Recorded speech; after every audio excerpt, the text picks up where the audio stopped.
go.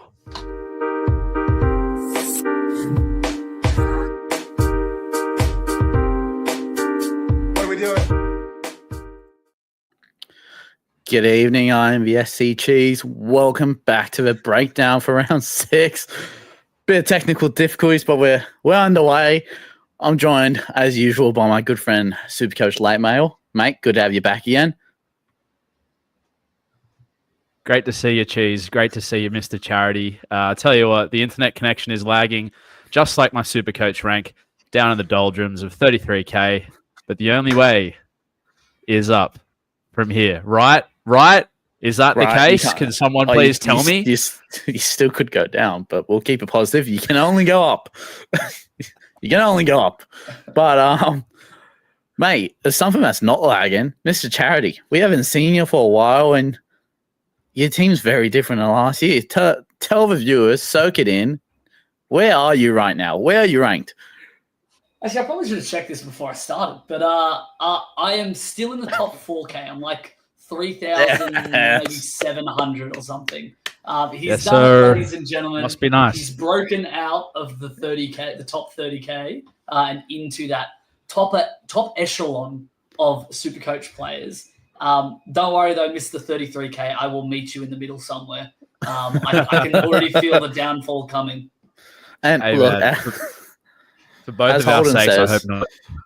we had a good discussion last week thinking someone else is doing his team, but he's run us through it after last week's pod. He's told us his thought process, and I've literally gone to Holden. I don't understand it. He's going good. It's all him. But you've got to tell us, is Luke Brooks there? It was dropping Luke Brooks. We had a tough conversation in the off season, and I said, listen, you can stay in reserve grade, and I'll bring you in if you show that you're actually performing, and then I'll bring you in for a captain. But Cheese, we went through this this afternoon. I sent him a screenshot of my team, and I said, can you identify like what I'm doing differently? Because I don't see my team as that different from everyone else's, yet I'm still up there, and I don't know what it is. I can't figure it out. Mate, it's because you got Tommy Sangster in the other room and he hasn't got any clothes on.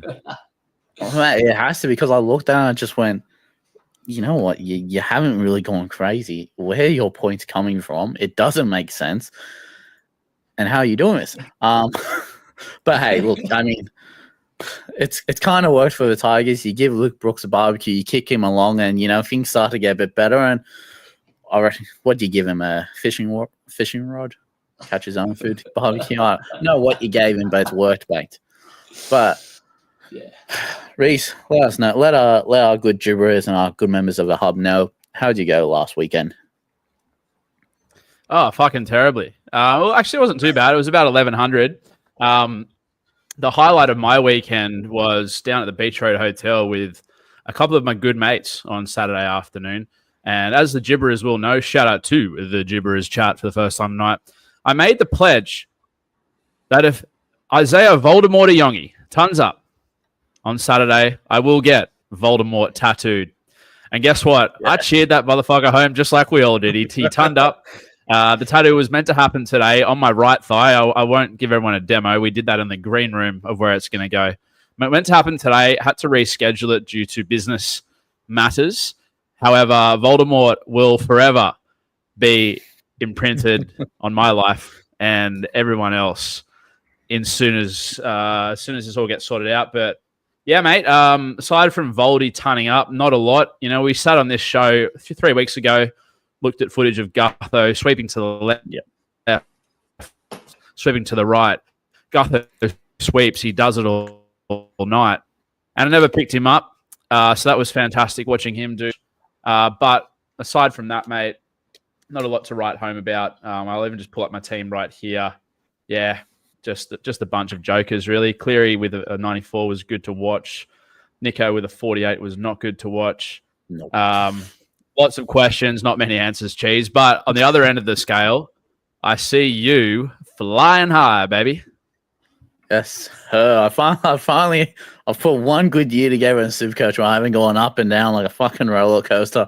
I'm staying consistent, and I think my missus is happy because I go again. I'm like doing this training. She goes, "Great, you're not worried about anything the rest of the week."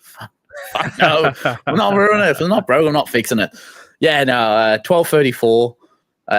Yeah, pretty happy. Gutho C all the way, baby. I've never owned the bald-headed bastard in my life before until last week, and then, such a joy. Who said he's got bad knees? There's nothing bad about his knees. So, well, listen, good news for you boys and our viewers tonight is we have a little bit of footage in the chamber ready to walk through of King Gutherson on Saturday. And I'll tell you what, for some it'll be educational. For me, it'll be a horror film. But for you boys and anyone who owned him, and especially those who captained him, I'll tell you what, it'll be an erotic watch. So crack out the tissues, crack out the baby oil, put the kids to bed. It's about to get dirty up in this bit. Mate, Gutho's taking me into a top 4K, and let's start it off with an absolute banger before we get into TLT, because I think Gutho's just that guy. 800. How much is he now? 825K, I believe, off the top of my head. Is that correct? Hang on. 828K. The king is. Charity. 828K. He's not a good run anymore. He's a seasoned hove, this man. He is a flat track bully more than the Cronulla Sharks in the last 3 years. What do you have him? If you don't have him, are you getting him? Because or is the price too high? Yeah, no, got him. I think if you don't have him, it is a risky play bringing him in. But, he keeps his form up. He keeps running the team the way that he is. The halves aren't doing, nearly enough. That left edge is absolutely deadly, and he commands it. You could very easily see Gutho be $1 million SuperCoach player very, very quickly. But there's also every chance that he whips out those Storm scores and gets the 40 points. It can happen. But I'm just liking what I see, and I have trust in the fact that he's going to keep performing due to the fact that he's running that whole left edge. Yeah, I mean, that draw's nice. I mean, if he puts up another 100-point game, he's got a 30 break even in 2 weeks. It's absurd to say Gutho could be $1 million soon. 6 try assists all down that left edge, and he is averaging. He's got a try assist every game, and he's got the most try involvements out of the whole team. So it's a clear indication of their games run through him. Reese. Yeah. You just don't like bald-headed people, or what's a go, mate? Well, if that's the case, then I should hand back my Rogaine prescription because I may be going that way. Mate, 8 TAs for Gutho this year, 2 tries, 109 average. But listen, for plebs like me, looking at his price tag, break even, upcoming run, he's probably just going to be the one that got away. And I'm not talking about, former Flames of the past there. It's just going to be one of these things that you sit back and have to admire from the sidelines for a while until either he drops or you just give in. Like when, from memory, who was like $1 million last year? Or there's always been like one guy the last couple of years that you're just like too proud to get in. Nico hit $1 million last year? I think he did, and I know opening the first price rise was he was going to go to like $1 million or something. Yeah, and then the year before that was Turbo Cleary. I think both came in close to $1 million. I think Ponga went there as well from 400K at one point. Listen, I'm just gonna have to sit back and get my Gutho voodoo doll out every Saturday afternoon because they always seem to play fucking day games as well, Saints. So that's great. I mean, look, if you don't know him, just hope for a night game. Just hope for a night game. It's like the Broncos, isn't it? If they're playing a Sunday, 2 p.m. game, just write Walsh off. Don't even play him. It's terrible, So look, going into it, because obviously, you need the cash for Gutho, and you need to make moves, trades. Was there anything from TLT, Reese, that really stood out from you that you went, you've got to get him in? That's juicy. That facilitates some moves. Mate, not really. The only thing I was really looking forward to TLT was Tom Kant starting. And it looks like he's going to start. Robert the Truth Toya starting. Marky Mark, 18th man. Interesting to see what happens there with Billy Smith. But yeah, not a lot jumping out at me. In fact, I don't have my notes next to me. I can't find them. So what did you boys reckon? I'll just pop this up from Matrix at first. Just on Gutho, can you look at yourself in the mirror and be happy with what you see if you pay for this for Gutho? Here. Maddie, Matrix, mate, I'm telling you right now, I've removed every goddamn mirror in my house. As long as I'm not looking at myself, I'm happy. That bald-headed bastard is staying in my team. Can I ask you boys this as Gutho Truthers? Is this sustainable, or will teams start to figure out he's their only weapon? Charity, mate, go ahead. Love to hear you. Like I said, I think too much runs through him. You saw it happen at the Eels when it was a couple of years ago, and we lost a 5'8". I can't remember whether it was Dylan Brown at the time or it was someone else. But Gutho moved to 5'8", and he just tore teams apart. That left edge he dominated, kept on passing to Mike Acevo to score like hat tricks. I think it will keep happening. There will be the smart teams like your Storm, like your Panthers that will shut him down. And like we saw with the Storm, Gutho was in everything, trying so hard in that game to get them to win, and he only scored 40 points. I think most teams will still struggle to deal with it, and it's mainly just due to the fact that, sure, the left edge, he can keep attacking down there, but Gutho can attack from anywhere. Gutho's 2 tries for the Eels came from dummy half scoots, essentially. Pure effort. Yeah, he's just always going to be there and always going to try something. The smart teams will figure it out, but I think he'll get there. I definitely think Keith just commented saying if he averages 80, it's still a great result. I reckon 80 is probably what you're most likely going to see from him with fluctuations. Yeah, Charity, as you said, and I'm sure Cheese will testament to this, the key word is he tries. He tries so hard.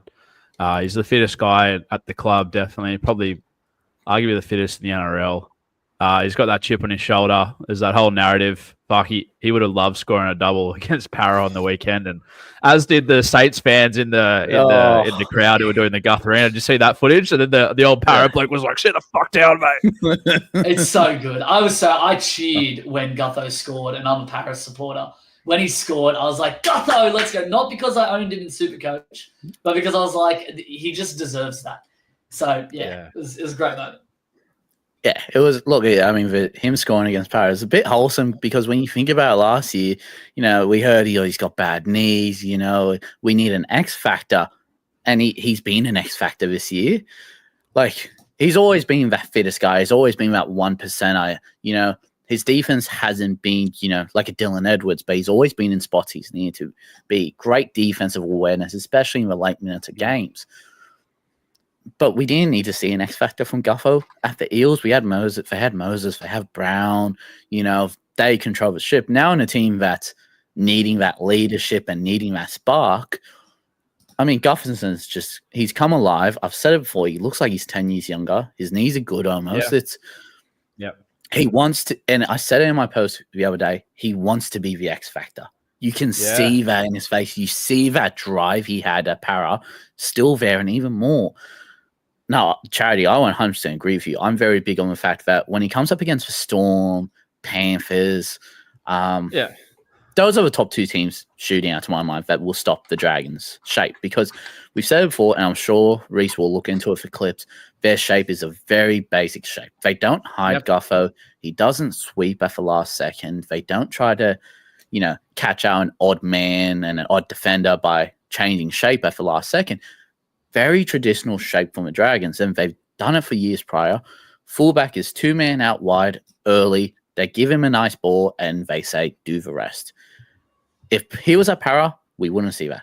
This is what we would have seen if he had those chances there. Because he's that star player now, he gets those chances. Melbourne and Panthers are just 2 teams where their scramble defense is insane. By the time that ball heads out to that second row, Dogs too, actually. Dogs are perfect, Dogs are probably the best example of a scramble defense because we highlighted it in the preseason with Crichton. The way he releases so quick, it's so fast, but their second row does the same. Burton has always done the same. So teams like that where they can scramble across and go, look, we'll sacrifice that second row up going through on a block line because Dragons don't look like they're throwing that ball at all. So they are very easy and able to adapt to Gutherson. Teams, so like who he has, the Titans coming up, that's an absolute fest for Gutherson. He has Manly coming up. Absolutely could be a difficult challenge, but the edges for them are not great either on defense. The Roosters, the Tigers, and the Wars. He is a captain option 100% for 4 out of those 5 games. Their defense may be good, but he's, as Keith said, he's not going under 80. The Storm game, 14-10. And he had a try assist. He's in everything. Pissing down as well, wasn't it? Yeah, exactly. It was a very grindy game. And we said before, the Storm are people who all play tactical. The 167 boys said it themselves, they were happy, they kicked long, they turned them around, they were in the grind, they just didn't capitalize. That's not going to be every single game. So, look, I mean, as long as you don't expect Gutherson to average, 110 throughout the season, I think he could definitely do 105 throughout these next 5 games. But it's not sustainable the whole season. But he's definitely someone that will go 85 plus. Yeah, and if we're talking about like final teams, as in, who are going to be the top primo players in each position and what's our roadmap to getting them and do we already have them? At this point, unequivocally, he's going to be there. Given the uncertainty around a few of the other fullbacks, their health, they're a bit up and down. We'll get into Teddy a bit later and maybe even have 5 minutes of drink water chat if you want. I might just keep that to myself with the other 28 blokes that own him. But yeah, based on all of the above, fucking hell, you'd be cheering if you got him in at 620, wouldn't you, boys? Yeah. If you go him in at 620, your first serve, you get those points. And if you're still going, I need a keeper. We know how Ponga's been looking. There hasn't been really a standout. Gutherson, if you think Gutherson's going to be a keeper, you game in at the price he is now before he goes up anymore. So on that note, Mr. Charity, TLT, I feel like I'm in a twilight zone right now. All the girls grew up. Are you team this? Are you team that? I finally understand it, boys. I finally understand the thing because are you team Egan or are you team Kant? Charity, where do you fall on this line? You can't be both. You can't be that guy who's both. I have switched 4 times today, which one I chose. I even did a scenario where I did pick both. I think you've got to look at it from the perspective of what are you trying to achieve with your team? Yeah. So are you wanting points right now and gamble that Dylan Lucas is going to be delayed coming back? Because if that's what you want, then it's Kant all the way, right? But if you're wanting something that's a little bit more of a slow burn and free up more cash, then you go for Egan. He's almost 100K cheaper. He's still got that negative break even, and he looks like he's actually locked down that bench spot. So there's probably going to be more longevity in Egan, whereas that Thomas Kant play is going to be a very quick, get him in, trade him out in 3 weeks' time. That's what it looks like to me. Yeah, I mean, absolutely. The way I haven't really played around with Egan too much until today, where I went, if I brought him in, it's Hubner straight to a primo in 2 weeks. So I looked at it from that way. But, the way my team's structured at the moment, Kant for a 2-week play and he gains, 150, 160 coin. If he does that, it's straight up to a feeder to an Ola. It's a quick, easy trade out. I'm Team Can all the way. I'll happily get a T-shirt printed out with him and Owen's face on it. Reese, where do you fall on this line, my friend? Charity said it best. It's about what's your goal here. Are you looking to find the piece that allows you to then move on to, even to Lucas, back to Lucas, or are you looking for someone like a Hubner who kind of just sits there and burns slowly and then you kind of maybe eject button in 6 to 8 weeks? I'll run some numbers by you boys that I think you might find interesting. Okay. So if we assume that both of these guys will score 50 in the next 2 weeks, or average 50, Kant will be 400K in 2 weeks, and Egan will be 400K in a month. So straight away, if you're thinking about that idea of, I want to move on to a Fallen Fafita or Nicaro, insert kind of guy here, then Kant's your man. To me, I look at it for the next couple of weeks, all right, it's an 80-minute roll versus a 45-minute roll. First of all, with Egan, he seems to have won that roll over RFM. RFM, if you remember, was playing that edge and middle role. There's a talk about Gula being out, but he's in that prop rotation, so I don't see that being too much of a hindrance. Egan's been in their system for feels like about 5 years. I've been hearing about Dylan Egan, and he comes into first grade, looks exactly like Maxi Plath, doesn't he, in every way. So great option, slow burner. To me, Tom Kant feels a lot like Nicholson a couple of weeks ago, whereas Egan kind of feels like Hubner, as I mentioned before. I like that idea of Kant playing outside Ponga. He's going to be on the edge. He scores a try this week. That 400K figure is probably more like 500K in 2 weeks. He's running at Samuela Fainu, and I believe Galvin's next to him, if not Luai, and then Nico the next week. So Nico can get caught out a little bit defensively. Ponga can kind of cause a few issues there. But to me, what's interesting is something that Murray Tui of Barry Tui's son fame said in the Gibberish chat a bit earlier. What happens? Well, Adam Elliott's calf issue, all right? So Lucas comes back, whether that's in 2 or 3 weeks, most likely 3, because that game, he's slated to return on Anzac Days in New Zealand. Per physio, I don't know if he travels over to New Zealand for that game. So that would mean 3 weeks of camp. But Adam Elliott seems to be in and out of the side with his persistent calf issues all year, probably even dating back to last year. There's a thought there, boys, that when Lucas does come back, that Kant actually stays on the bench, plays 40 minutes, just like Egan is doing, and pumping out the same PPM, holds his spot, holds his value, probably has a little bit more longevity than what we think. So based on those factors, the cash, the role, the try-scoring threat, and then also the future hedge that he's going to be in that position anyway, I do like Kant ahead of him. Not because I don't think Egan's a good option. I think they're both good options. But in terms of what am I looking for here, I'm looking for a guy to get to 500K so I can fuck him off, basically. And Kant represents a higher likelihood of that at this stage. What do you reckon, Chase? No, I 100% agree. I mean, and that's the thing too, isn't it? Like, the first 10 weeks of Supercoach is your goal is always get to your top 18 as quick as you can. Get as many guns in as quickly as you can, so you can coast and you don't have to make as many trades as other people who are lacking behind. Kant's that guy. Again, Ian's got the better job security that we know of, but man, it's a slow burn. It's a real slow burn. I understand the reasoning behind it, absolutely, but again, for someone like me who's gone, if I get Kant in and he plays for the next 3 weeks. And we've seen it with Nafahu White, who benefited from the niggle injuries, the suspensions.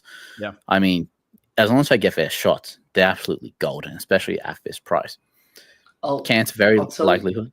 Go ahead, Jared. I'll tell you what sold it for me with Kant is watching that game against the Dogs, and there was a grubber that was put in, and he was the one that was scooping it up. Yep. That individual play to me is, if I'm a coach and I see that from one of my back rowers late in the, I'm pretty sure it was like probably around the 60th minute or something. That to me goes, nah, this is someone I want in my team. Doesn't matter when Lucas comes back. I'm finding a spot for this person. What I saw from him was a bit of mongrel. It's a bit of what Newcastle is about.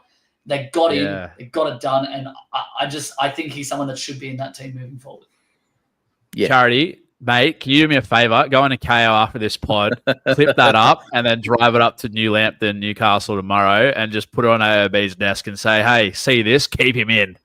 Yeah, shove it in his face and go, you don't fuck this up this time, okay, mate? Because, Charity, you're 100% right. He's someone who needs a spot in first grade. He reminds me of Ko Iro, and people are going, oh, he's not playing. Why is Talakai? You need to find spots for players like these guys before you lose them. Yep. He's one of them. He's an absolute workhorse.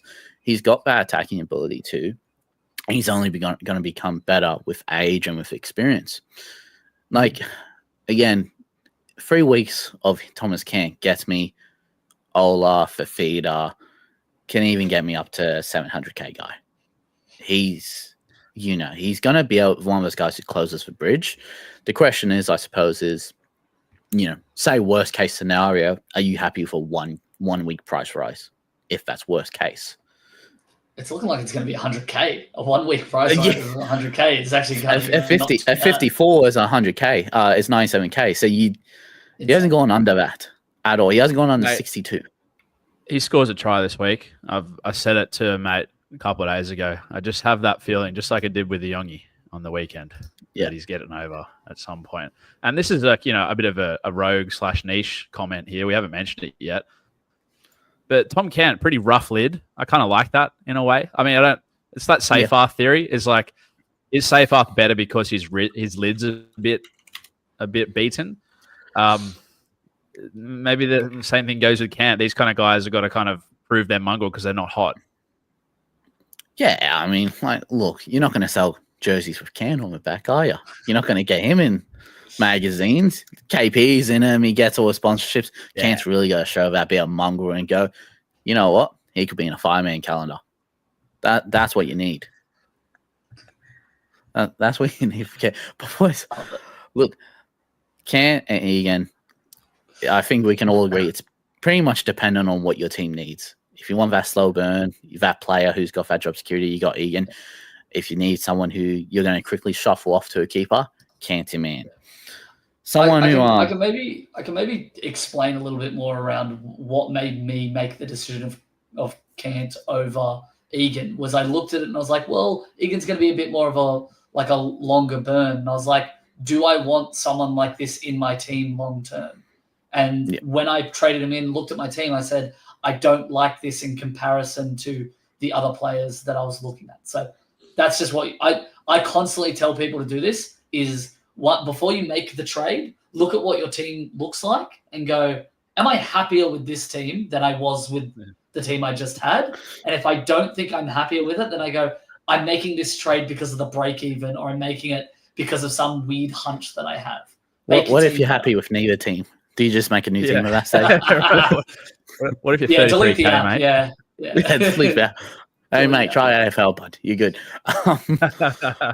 Well, look, boys, let's get into our manifesting phase right now, okay? We've heard the JFK reports. We've heard the files are being released. We've heard all this. It's time for a new conspiracy theory.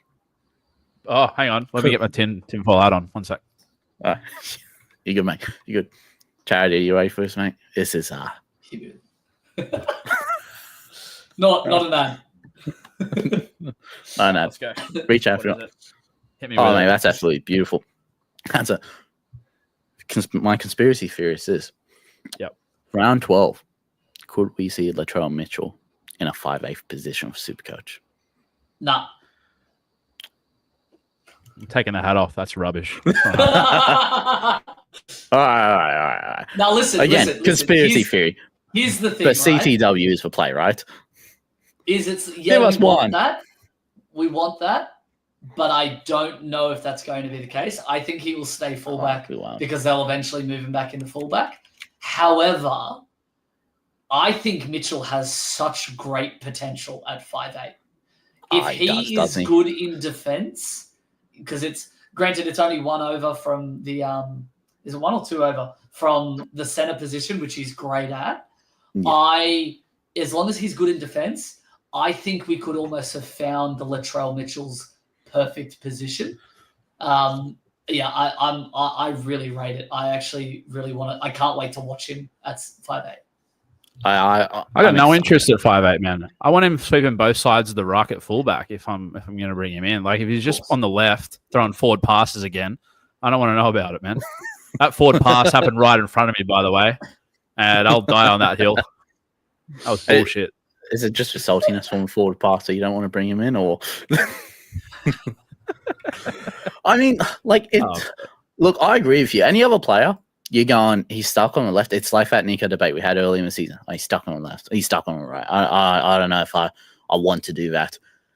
I think it benefits Trell. The less time he's spending running around and picking up extra case when he doesn't need to, and they just go, Cody looks, he goes, oh yeah, I want ball now.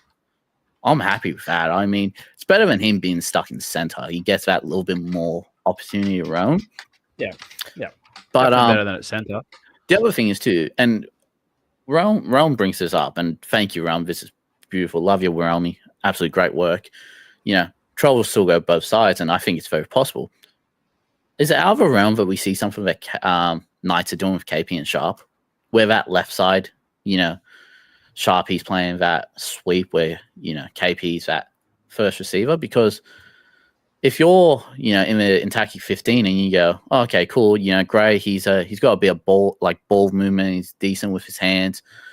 Troll off the back, could work. Just don't see it happening. I don't think he's fit enough to defend in the front line and then get both sides of the ruck. But look, happy to eat my Stuart McGill cricket hat over here if that is the case. It'll be definitely something to watch over the next couple of weeks. If Stuart McGill is watching, hey, please return my text. I need to see you in a car park in Mossman, by the way. Please return my phone calls.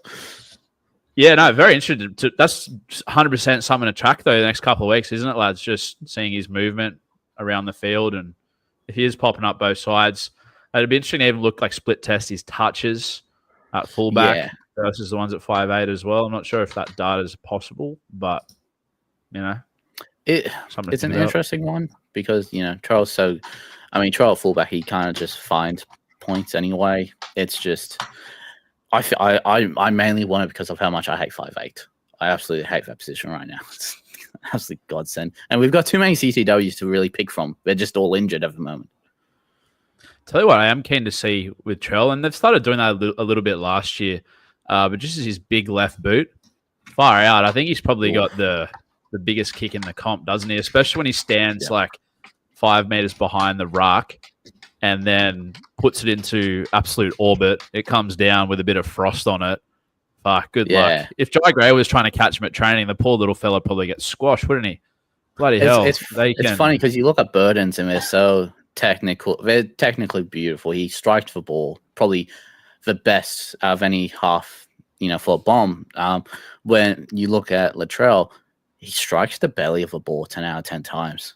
And, the worst bomb to catch is an ugly bomb. And, Trell just hits the belly of the ball. It's absolutely beautiful and an ugly way to see.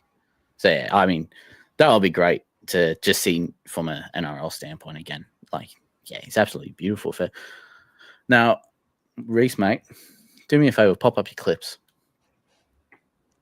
Okay. I know you're waiting for it. Pop up your clips. Let's take a look into this shape and let's get into a fullback debate because I've heard a few questions regarding a Mr. James Tedesco. Yeah, I might just set the table here with a question that came through from Ajibra this morning, if you want. Yes, please, comes through from Dan the man. How are you, Dan? Shout out to you, Dan. He says, boys, I'd love to hear you guys go over the film and shape of both Gutho and Teddy. Both are in the same role with less dominant halves pairing. Well, Hugo Savala coming in for Chad may change things, but they get Chad's whatever shape. Not on the footy field. You know what I mean? But when he gets it, they both get whatever shape they want either side of the field. Both needed to have carries. And help get out of yardage. Gutho, we all have hit on, not all of us, but Teddy is being overlooked and he hasn't exploded yet. I feel like these two could very well be fullback 1 and 2 for the year, simply based on their roles in respective teams. Sorry for the yarn. Dan, do not be sorry for the yarn. We come to you and ask you for gibber, and you've delivered 10 out of 10 on a Wednesday night. So does that question make sense, boys? Is that a good enough context to then roll the tape? Roll it, mate. Roll the tape. Well, let me ask you this. Who do you want to see first? Do you want to fawn over Gutho on Saturday or look at Teddy this year? I think go Gutho. We've touched on him previously, so I think that's one way we can just maybe re-emphasize what we're seeing. Teddy's one you haven't sent me any clips of, so I'm quite interested to see this shape. Well, yeah, with Gutho, there's 10 to choose from. I've picked 4, and with Teddy, there's 4 to choose from, and I picked all 4 because I'm a Roosters fan. So let's go into this. I'll just hold the camera up to the camera. You know what I mean? Yeah. Can I just quickly say as well, isn't that indicative of the try assist levels? Is there's 10 for Gutho and 4 for Teddy? Is that? No, Gutho's got 8. I think it was 8 off the top of my head. So this is broken play. Oh, this is fair. This is the king at his best here. Oh, the speed's a burn. So he's kind of standing out the back there. Yeah, it's a very broken shape here. It's they've just gone, I don't know what we're doing here. Let's get to a point, and it's just failed. 2, 3, get out of my way, baby. That's from the king. That just shows his heart and his fucking toughness and his. Mate, how strong is his hips? By the way, all hip tackles and just get through them. Ushka. Good to see. Good to see. And smart too. Aim straight for the near post to get, because he sees I only on the right of that post and goes, "I'll go right," so that way he can't make a full tackle. Yeah, didn't right. look like passing to the left. Yeah. All right, next one. This is more this classic conventional Saints shape, double lead at the back. Yeah. So it actually was pretty well hidden here, don't you reckon, Chase? No, that's new. Yeah, we didn't see much of that in the trials with that double lead coming out. Who's that on the inside there? That's interesting. Sloan. Oh, look at that too. Look how much right center for Eels. Who's that? Charity. Doesn't matter. But when we look at that, can you pause it as we get that double lead just as they catch? Yeah, I think you'll find it Sloan, mate. Is it? Yeah, that's a very nice player to have on the inside of Gutho there for hip. But the reason I asked you to pause it there, Jesus, hang on, here we go. So we got 1, 2, 3, 4, 5. We've got 5. We've got 5 on 2 here. An absolute massacre, indeed, by the Eels. That's absolute terrible space. And if you look here at their spacing too, let's look at the half of my side and the second rower. I mean, that's 2 meters between them, and then we head off to 3, and then we head off to 2.5. It's just awful spacing there, congested middle. It's absolutely awful. There's no talk. But the interesting thing there is having Sloan off your hip. What it does is it makes that center just hold that extra second. Yeah, and again, what was that play for? I think it was play 4, because we've got a winger hang back there. Oh, he's not very good there, mate. Sorry. I'll just let it ride out again. Because look at the center here. So basically, as soon as he sees that inside lead runner, look at the little hold.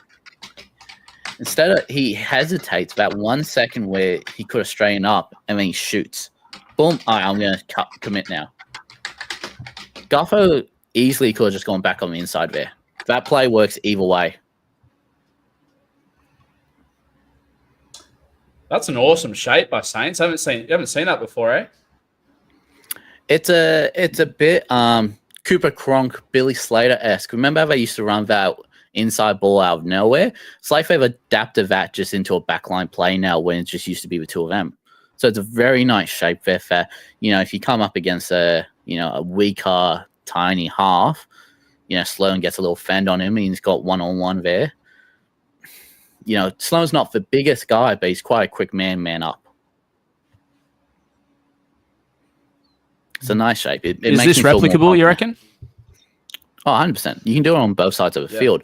The question is when you pull it out, because you don't want to be running that 2 to 3 times a half. It commits you too much, where then you can't get another shot coming back. So that's why it's really just a 2-off play. But yeah, it's definitely usable. It's definitely sustainable. The question is, are they going to be smart enough to do it at the correct times again? You're also not going to be versing the Eels every week, so that's another great point. Yeah, and that shape there is it's wide enough where you're more just, again, you're not facing the Eels every week, but you're more just trying to target who's going to be the weaker half and center pairing that week. So again, it's very dependent.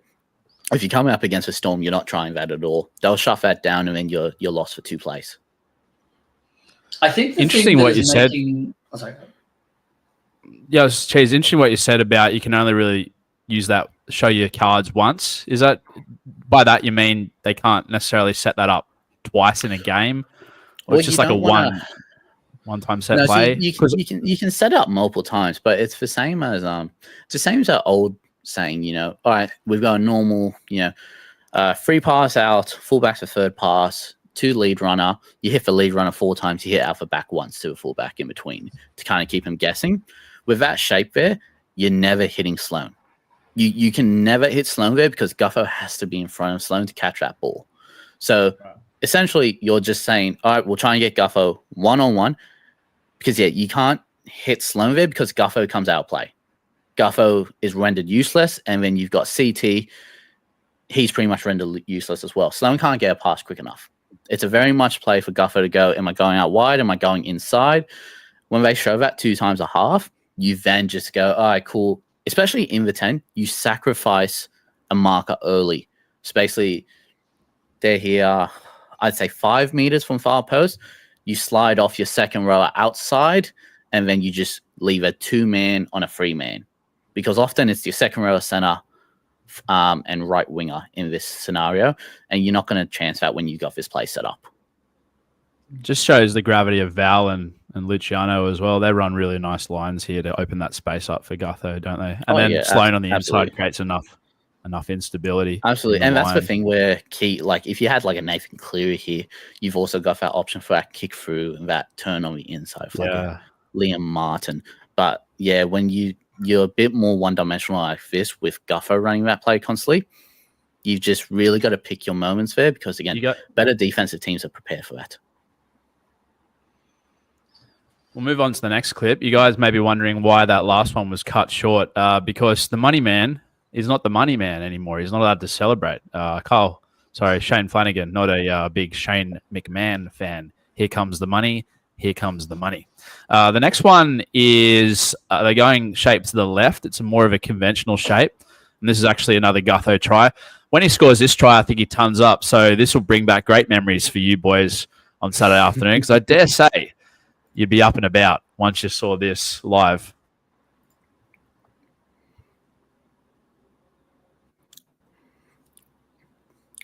So just wait for this to go back to the shape here. I might pause it just when they're at that juncture. It's just a nice little tournament on the inside, hit that out the back. Basic shape that's just, safe as houses. Not much doing there, but they've still got two. They've got Val and Tuipulotu on his outside there of Gutho, who's the bottom of you've got essentially 3 options here. You can hit, again, that inside man does not look like they get at all, but say they do.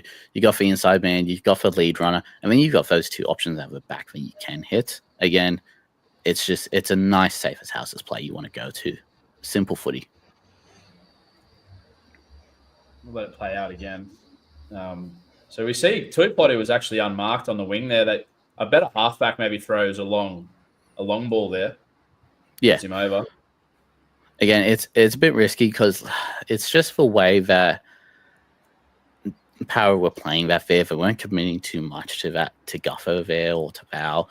It's a very broken line, and at times broken lines are the toughest to read because, especially for a halfback that's not on that Cleary, that Munster type of level, it's just a little harder to read a broken line. You don't want to risk anything when you don't have to. And this is beautiful here. You get on your front, get up, play the ball, and Gutho just goes straight in and goes, I'm taking that. Yeah, kind of what Charity was saying before about Gutho's heart. I mean, it's also game awareness. Like he sensed it was Katonga that was on the ground, wasn't back in position. He knows he's going to be in that spot. And I think someone actually goes to dummy half, but Gutho just pushes him out of the way, essentially. Says, give me the fucking rock, and then I'm getting under everybody. Yeah, it's just heads up play by Gutho and backing himself. And it's I said earlier in the week, you take the narrative out of this game, and Gutho's still a great buy for it. You let's say he's not playing the Eels here, where he's he wants that win 100% more than any other game. He's still making that play against any other team. Like that's just Clint Gutherson. He will go there and go, that's a 1%er. I can do that, and I can turn that into 4 points. No one's stopping him there. We'll swing over to the other side of the field. This is a pretty interesting clip as well. They're actually going to the right this time, boys. So this kind of goes back to the question that Dan was asking about the fullback getting the right position in that sweeper play on both sides of the ruck. We've obviously been waxing lyrical for weeks now about Saints' left side attack, but have a look at this on the right.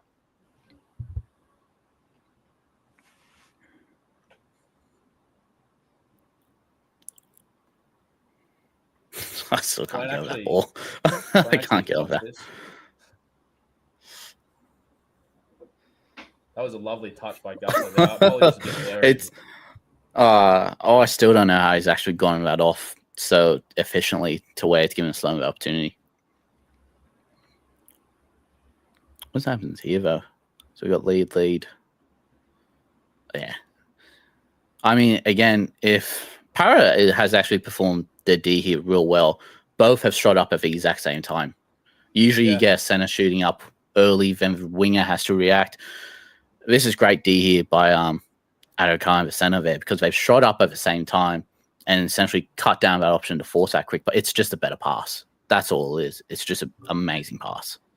It was interesting because last week against Melbourne, they did the same shape, and Warbrick, was it Warbrick or Coates? Coates kind of got up and intercepted it, didn't he? Or knocked it down, kind of like LeBron versus Andre Iguodala in the finals. And that's where teams like, Storm and Bulldogs, where they have such good scramble and release, you're able to essentially go, cool, we're going to shift that second row straight away, and let's pop our half out the back. Let's pop, whoever, like Eli Katoa, someone who's quick and fast, you pop them out the back as cover. That's why they're so good at scramble D, and they can afford those really jumpy umbrella defenses. Para here, honestly, this is great D by the Para edges here. It's severely underlooked, and I know they got cracked on a bit. This is great D. You're right. They're very in sync, Cheese. They're very in sync. Yeah, because you see Adokar, look how far back Adokar starts too. Yeah, fourth tackle, maybe expecting a kick. He's back, and he's immediately up in the line and goes, I know what you're doing. I've got to do the same. So do you reckon they're kind of just like, all right, we'll give you the sideline, we'll back Dill Brown to kind of come across in cover, and then he'll challenge you at the corner post. Yeah, in that scenario. And again, this is what Melbourne and Bulldogs and those top defensive teams do. That's what they train. Get that man who's already, released for ball. Because again, Gutho's no Walsh. He's not going to have that ability to step on a dime, cut back in if he sees a Munster. Like in this instance, he's not going to cut back in if he sees Brown go. He's very much great. We'll play the hands here. Nice traditional, and here it works in Para's favor. So overall, both very happy with what you. I mean, obviously you're happy with what you saw with Gutho, but just in that little vacuum of those clips, left, right shape, aggression, game sense. It just shows all the boxes, doesn't it? The shape's just built around to make Gutherson the X factor, and he's capitalizing on it. All right, Tedesco, ready? Please do. Only one try assist on Friday night in a ton as well, by the way. This one was a bit more of a kind of broken play situation again. So he actually hops out a dummy half. Yeah.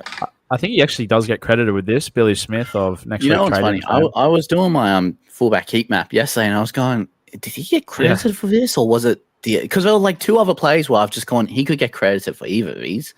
But definitely a TC at least. Definitely.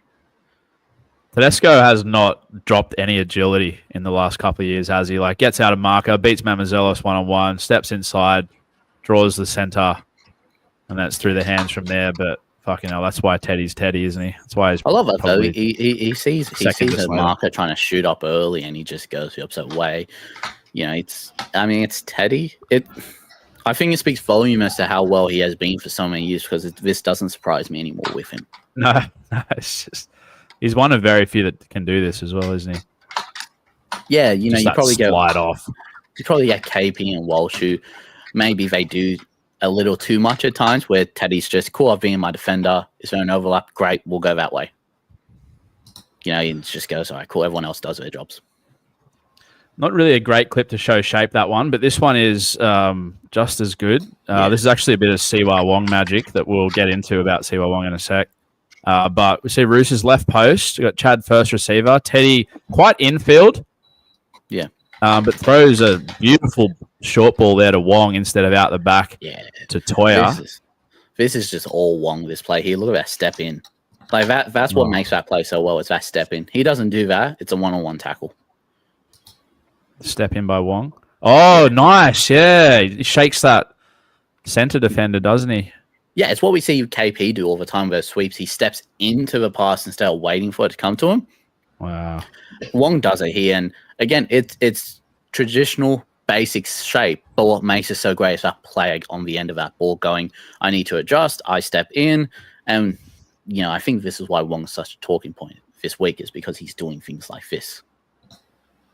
Yeah, one thing that's interesting as well is Townsend kind of midfield, Tedesco almost like the halfback on this side. You've got Toya out the back as the sweeper. That may, I don't know, I think there's probably a variation there, don't you reckon, Cheese, where they find Toya? There 100% can be a variation there. Toya did run a lot of sweeping plays all weekend in this type of shape.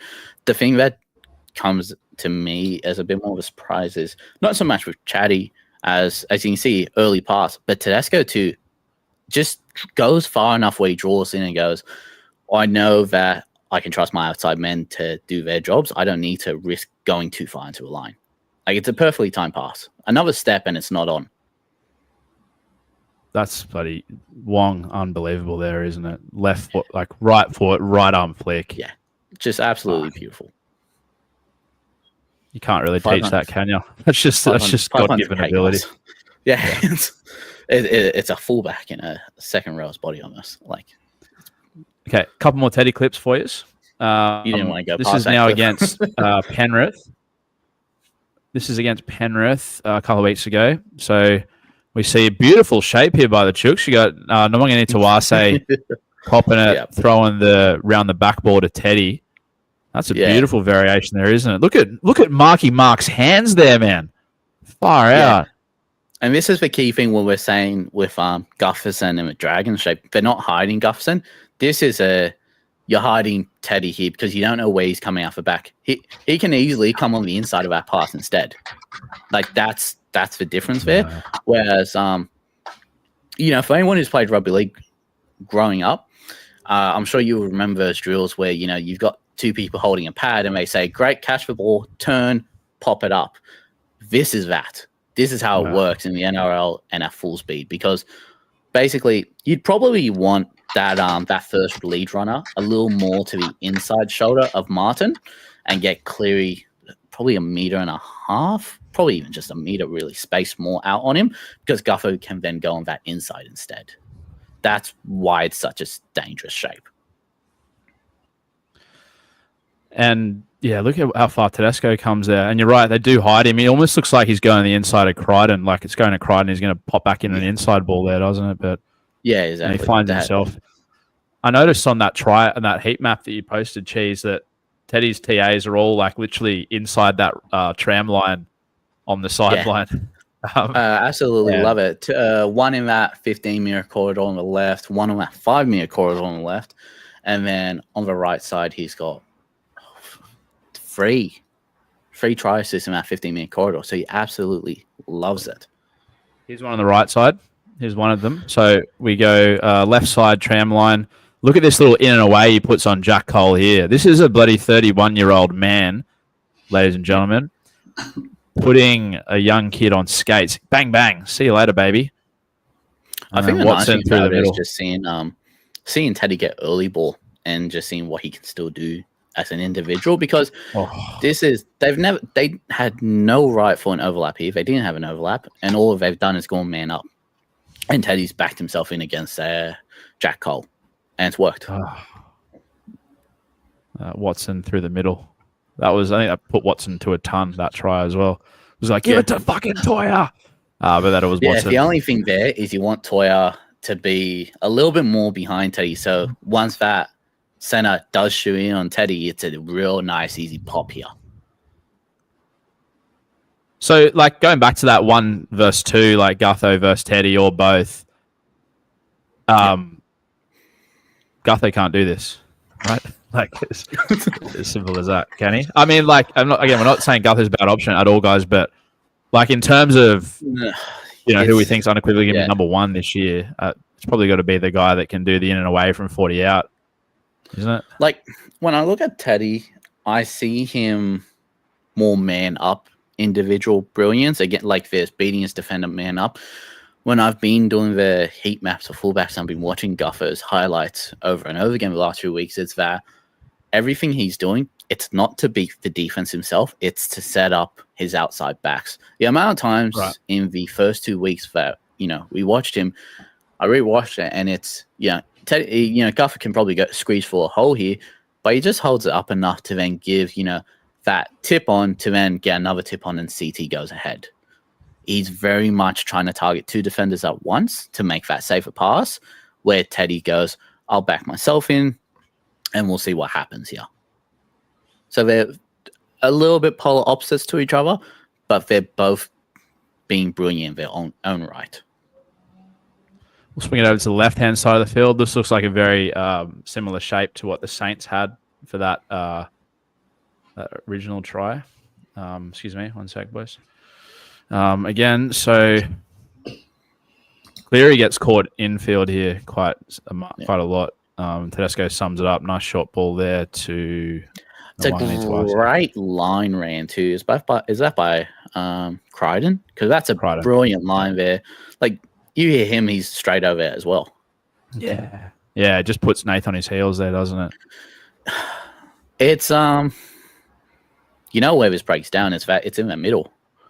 So if you see here, Yo's lacking there, which makes his outside man have to second guess what Yo's doing. So he pushes up, forces Martin to commit earlier, forces Cleary to commit earlier, and then you've got the edges on that side there going, no, we're sticking on assignment. Because, I think that's Targo with pink headgear. He doesn't commit to anyone. He goes, I'm sticking to the assignment. We'll wait for Cleary to come out. But look how far Cleary is. Yeah, you're right, Cheers. I don't think you really understate the importance of that run by Crichton. I mean, we looked at clips just before of Luciano Leilua and Holmes creating that space for Gutho. Yeah. But far out in terms of guys who can create the most possible space in the league, you'd have to think it's the New South Wales left back rower. Yeah, when you look at this too, I mean, if you watch Liam Martin's face, he never has eyes for Angus Crichton at all until he's past him. Never looks at him, which forces Cleary in there. Yeah, great shout. Yeah, great shout. Yeah, it's again, it's a nice shape. It's traditional, and again, this is why Dragons have been flat track bullies. Well, Guffo mainly is because it relies on the defense making those defensive errors like this. It's just last one. Footy. This is now going back to the right. So, again, we're seeing such great signs out of both of these blokes tonight in terms of their ability just to get into the opportune places. It can't be understated. Two players that people have gone in the past couple of years going, they might be past it. Teddy shouldn't be playing Origin, this and that. They're still absolutely brilliant for them. Forget it. So we see kind of left post. Chad does nicely here, drifting across field. Beautiful line by Chad Ben. Oh, that's actually really nice. Yeah, nice curve run. Yeah. And then Toya, nice decoy. Dom's going to finish that. But again, Tedesco doesn't do much here. He just gets in the right spot. Again, on that right, pretty much on the sideline. Just tips it on. He loves the corridor. He's a very much touchline player. Teddy is. He loves backing in that touchline, especially... But what helps is you've got someone like a Dom Young who finishes quite well, But, mate, this line by Townsend, I'm shocked where this been the last 4 years because look at that. Skips out to intrigues to... Yeah. Well, unfortunately, we're probably not going to see it again in the NRL, lads, given future cash cow Hugo Savala has been picked this week at 198. That's a nice little segue. Dual. Dual TRF halfback. When do you ever see that? you kind of got to get him in a few weeks just to say, oh, I owned him, eh? For the vibes. But Charity, my friend, this takes us into our next segment. When do we say au revoir, thank you, bon voyage to our mighty cash cows and middies? Mate, when are you, for your team and you personally, when are you looking at going, you've done your job, but I don't want to get attached? I think it's best if we part ways. This is probably the worst week for me to jump on and be on a podcast because I am notorious for being way too loyal to people. They earn me good points. They earn a lot of cash, and I go, oh, listen, you rewarded me. I'm not going to hurt your feelings by dropping you out of my team. I'm going to keep you. It's hurt me every year. Now, Cheese, you, me, and Holden had a chat after the podcast last week about why I was doing so well in SuperCoach. I think was your words or something like that. And I said, I'm just being a little bit more objective about it and going, where are the points? And let's jump in. There are two things that I'm going to fail at this year with being objective and following the points. One is I think I'm going to fuck up selling my my cheapies. I'm not going to do it right at the right time. I sold Arthur's last week. Now, granted, I'm not too mad with that one, but I think that was a good play. But he still scored really well. And I went, see, I knew my boy could do it. And the second one is bringing in Storm players. Since the 2009 Grand Final, I have not forgiven the Storm, so I just can't have them in my team. It's a weakness of mine with SuperCoach, but those are the two mistakes I'm going to make. In regards to selling the cheapies and when to sell them, I think Toya is getting close. I think Toya is one drop, like one good Dom Young performance away from seeing the end of him. So I think that one's getting very, very close, but his break-even's still pretty good. Everyone else is doing pretty well for me from what I've got in my at least the ones I have in my team. I haven't been looking too closely at the other cheapies, but are there any for you that are like you're contemplating getting to that sell point?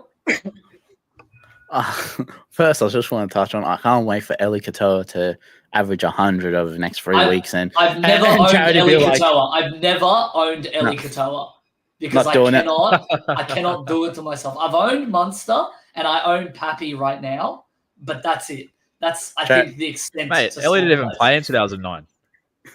No, but, figuratively, he went for them. He ended up there. Storm. I just can't stand him. And here I am in Melbourne. He may not have played there, but Craig was there. So it infects them all. Exactly. One bad apple. Yeah, mate, Charity could be in the top 2 for the overall for 50K. See his matchup and go, oh, he doesn't have Eli Katoa. Nah, I'm not doing it. Not doing it. Not for me. No, look. Not this year.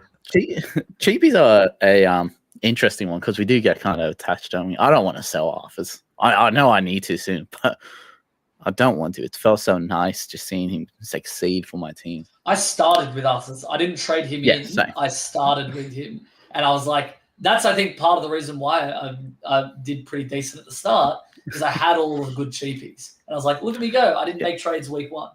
That was good. Yeah, we've been blessed with cheapies. I mean, figuratively, as if all things go well, by round 8, I have 17 keepers in my team. Like, it's crazy to think that you could have that by round 8 because I know multiple people are along those lines. So we've been blessed by cheapies. But, again, you've got to get off them before they go down. And that's a tough thing. How many what ifs does it take before you go that's too many? Because with Toya, for example, again, what if he scores a 70 this week or, next week? The cash comes in again. How many weeks are we going? What if?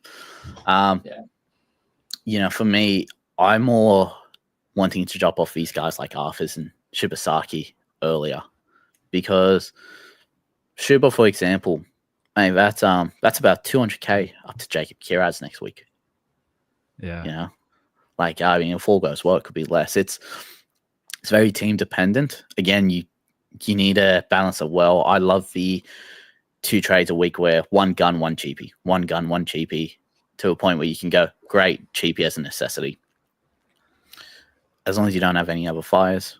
But I think you need to I know a lot of people say don't play your trades ahead. This is when I think it really pays off to do it, is because you need to look at break evens, you need to look at potential matchups, and you need to go, worst case scenario. What happens if Sheba comes out next week, scores a 30? Dead in water. Arthurs comes out next week, scores a 30. Dead in water. You need to look at break evens. You need to look at matchups. But a factor I want to get into here, boys, is you need to look at ownership percentages. I'm just going to read you out some ownership percentages of a few guys that we've probably all got. And this is of the top 10% SuperCoach teams, of which I'm not one, but maybe I will be soon. And also just seeing Rugby League Realm going absolutely nuclear in the comments. He says, "My God, please stop showing the 4 Roosters highlights from this year." Mate, we'll do what we want on a Wednesday night and let us have this moment, because you're right. There's only 4 of them, and they haven't come thick and fast this year. So these are the numbers, all right, fellas. So of the top 10% teams, it's the top 16,000. Horse, 96%. Jenkins, 93. Sandon, 87. Sheba, Trapasaki, 84. Troyer, The Truth, 81. Hubner, 80. Tamale, 74. Iongi, Voldemort, 69. Nice. Oh. Purdue, 67. Arthur's 57. Tom Kant, 50. Nicholson, 48. White, 44. Memo, 35. Okay, so of those, I think it's quite clear that Sheba probably has 1, if not 2 more weeks. Arthur's, there's probably an argument he should already be gone this week, if not last week. They're at 84 and 57% respectfully. I don't know how many people are going to be cutting them straight away, and they might kind of sit around and wait for the good times to return. The 2 that I'm really interested in moving on next week, Corey Horsburgh of 96% fame, and then Nafahu White of 44. Not because I don't think they're good options. Obviously, they're good options, guys. Like, they're highly owned for a reason. They've both made 180 to 200 grand. But both of those guys will not hurt you by not having them in, assuming you have other dudes who can average 60. The thing with Horse, the thing with White, even Hubner to a lesser extent, these dudes, they don't have the ceiling, right? Like, obviously Horsburgh did 80 odd in round 2. That was awesome. Great for the 50s. And I'm happy to move on guys like that. Look, Horsburgh's not going to lose money. I'm not saying that he's going to go backwards anytime soon, but he is going to be a 60 to 65 guy. If I can move on him and bring in a Karaz who did 700s last year for 150K more, I'm doing that every day of the week. I think guys like break evens, obviously, health, position, minutes, et al. But then also it's a pod play not having Horsburgh, if that makes sense. He's in 96% of teams. Jenkins, 93. That's probably absolutely. Look, a few of these other guys like Jenkins, Sandon, Toya with a try, Tamale with a couple more tries, Iongi with another ton. Shout out Realm, Purdue. They've still got a bit of cash to make. I don't think that's very urgent, but especially these forwards who don't have the ceilings, I think the time is coming. So it'll definitely capture people's attention when you say, "Hey, I'm trading Horsburgh this week," because you might get looked at sideways. But the other guys who are highly owned in that echelon are Tino, Haas, May. You're not getting rid of them. Happily move off any of the aforementioned guys. You're not getting rid of these. And that's the thing too. Like White's a guy that you can hold throughout that bye period. He's putting up decent numbers where he's a playable option, but he's not a break the game open option for you. It's a thing where I think a lot of teams is quite similar. So much so early on this year. And I said to Charity earlier today when we were talking about his team that this week excites me because this week we've got so many different avenues to go down to. Do you want to go that Kant and Egan route? Do you want double cheapies? Do you want to get that Cleary or that Walshin who are, pretty much bottom dollar for them? Do you want that Eli Katoa? Things like Kiraz next week. Like I said to you earlier, Reese, White's out for me. I'm going straight to Eli Katoa this week. I'm, trading out someone who's was a very high in ownership to, someone where I'm keeping him all season and can score me 100 compared to a guy who could score me a 60. Yeah, that's the name of it. Yeah, and it's more fun. It's picking. Yeah, it's more fun. I hate not watching Eli Katoa and going, oh yeah, I don't know, SuperCoach. Where with White, I'm going tackle break, hit up over 8 minutes. Great. There's a 60 odd. Katoa can do all the same stuff. Yeah, Katoa can do all the same stuff, but he jumps like a madman and can catch a ball. It's finding those pods, those point of differences, people. But I think it's also worth noting you don't need to make a trade just to make a trade. If you're looking at a Shibasaki this week or a Jesse Arthurs this week, because we don't have Lucas, we don't have Kiraz, Iro, Garrick's quite high up in price if you don't have him right now. We've still got CTW options, but I don't think it's a thing where you go, oh, I don't really like Herbie Straw. I don't think he goes well over the next 2 weeks, but you know what? I need to get rid of Arthurs. I'll get him in. You don't have to make a trade to make a trade when players like Arthurs have a 58 break even. You just make the trade that's going to be more beneficial for your team in the long run. Think 2-3 weeks ahead and go, am I going to be happy getting this guy in at this price and then keeping him there? Just a couple of comments in the chat that have caught my eye. First one comes from Big Daddy at 6:53 p.m. So he got in nice and early, Big Daddy. He says, you can imagine my surprise lying in my dungeon on Sunday night, literally oiled, ham family grass bound my undersized hog after a Gutho masterclass. Only to discover the pod has moved to Wednesday. We'll tell you what, mate, we're all in a dungeon of sorts on Sunday night, including Socko. That'll be a story that'll be regaled on the Sunday night pod, Big Daddy. So stand by. A bit of hog chat maybe included via Surrey Hills. A couple other ones that were really kind of interesting was Cam Wynn. Shout out to you. He says, no question here, guys. Just letting you know that my team is going to top score this week. My phone's up loud as I'm expecting a call from the Daily Telegraph to offer me a cash 2K weekly prize. Well, Cam, 2K would be really nice right now. I'm sure you know what I mean, mate. And then You'll Be Dead says, Mr. 33K, that's me. How'd you pull up after Stonewall on Saturday night? I remember you finding your front a couple of times, mate. Mate, pulled up all right. And yeah, definitely found my front in the cubicle of the Beach Road Hotel a couple of times. So that's for sure. Moving on, Cheese. What else do you want to talk about? Let's get into our question segment, boys. We've got plenty from the hub today. The hub's been active. They want us to answer. Mate, we might have 2-hour pod for questions. I know the gibberers have been going off as well. So Let's start off with our hub, and then we'll go to our gibberers. We'll go to our hub. We'll keep the boys entertained. Keep them here. And we'll start off with our friend Holden. Holden, who was on our pod last week. Mate, I thank you. We went through his team. His question is Gutherson too much? Especially for people say they own 2 fullbacks with Ione. Is he worth it, or do we just death ride? And Charity, I want to throw to you first, mate. Actually, no, let's throw it to the non-Gutho owner, the bald-headed hater, Mr. Reese. Is it too much for Clint Gutherson, and do you just death ride and hope that head doesn't come out shiny this weekend? Yeah, listen, we've just looked at 4 clips, and I'm going to delete them off my phone so I don't get tempted. I think that's a pretty clear answer, Charity, mate. I think we've got some bias in this. Me personally, I think Gutho's a season hold, so you game in now. For me, the only reason you don't game Gutho is if you're going Teddy, which is completely understandable. If you're paying up somewhere around that price, it's Teddy or it's Gutho. I get the argument for both sides, but I think he's a season keeper. I think he's worth it, mate. What do you think, Charity?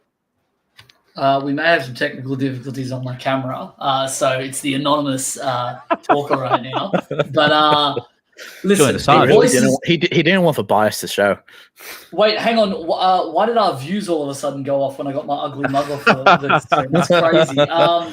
Now, look, honestly, I think for me, Gutho right now is just at that level where you're like, if I'm going to get him in, I know that he's going to be scoring 100s most weeks and the occasional off week. So I'm happy with this price. If he goes any higher, I'm like, no.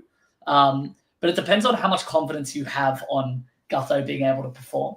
I think he's going to perform because Gutho is a coach's player, follows the game plan and does what he needs to do. And Shane Flanagan coach teams put up some of the best shape we see. They put together all of this, and he's the one that's orchestrating it. So I think even if teams switch on to what Gutho can do, they're going to come up with new shape and new ways of throwing attack at teams. So I personally think right now it's okay, but if he gets any more expensive, then no. But it just depends on how much you think Gutherson is actually going to perform. Yeah, to touch on what Matrix commented earlier in the pod, can you look at yourself if you pay that much and, mate, Yeah. you take away all the mirrors, don't look at your camera on the phone, put a wig on him, change his name, just, yeah.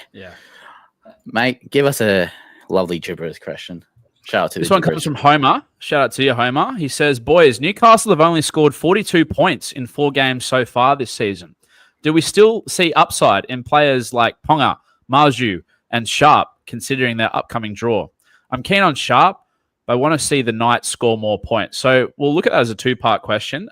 First of all, on Sharp, I've got a couple of numbers here for you. These come courtesy of the Rugby League realm. The number 1 Roosters hater in all the land. By the way, it was a forward pass. We won't be showing highlights of illegal activities of Latrell Mitch on the weekend, mate.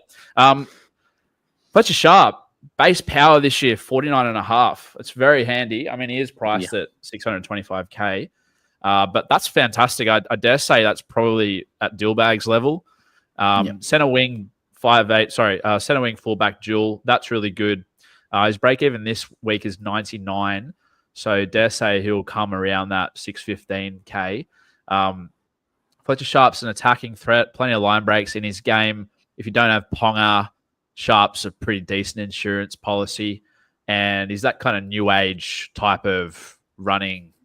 Well, that, kind of Brimson, Campbell type thing where he's that fullback in the halves. His next 5 after this week are Sharks, New Zealand, South, Gold Coast, and Para. Left side playmakers average 53 against those sides, so kind of mid. First of all, any interest in Sharp, lads, and any concerns regarding the Knights' lack of points, especially in the last 2 weeks? Yes, there's concern with the Knights. They've just looked terrible. Their attacking shape. I mean, Cogger's out this week, and I honestly couldn't tell you if that's a good thing or if it's a bad thing, because I think everyone at Nice team is, aside from Dylan, that shape when Dylan Lucas was playing, that left edge was absolutely electric. It was electric, and it looked so much better. Lately, they just look like they don't have a clue as to what point they're getting to and what's the follow-up play after Settler. Am I concerned? Yes. Am I interested in Fletcher Sharp? Yes, but I want Lucas. I don't think Sharp gets away. I think he stays around that 600 to 630K. As soon as Lucas is back in that team, I think that's when I'll really take a deep dive into Fletcher Sharp and go, he's got another attacking weapon now. Because, again, that's when we saw those points come. I mean, with Lucas in our side, an 83 and an 82. So, a bit of correlation there. I'm very keen on him once Lucas comes back, but I think we've just got a lot of good options at CTW for the moment. Concerns around Marju, boys, given the Knights' lack of points in the last couple of weeks. Do you both own him, or do you not own him? Yeah. And if you do own him, are you kind of just relying on that base power in the high 40s with that little cheeky offload to at least hold him value? I mean, what's going on there? I'm always holding. Marju, we got him pretty cheap. He's only lost a little bit, and he's kind of that floor practically. It can go lower, definitely can go lower, but I think Knights turn it around.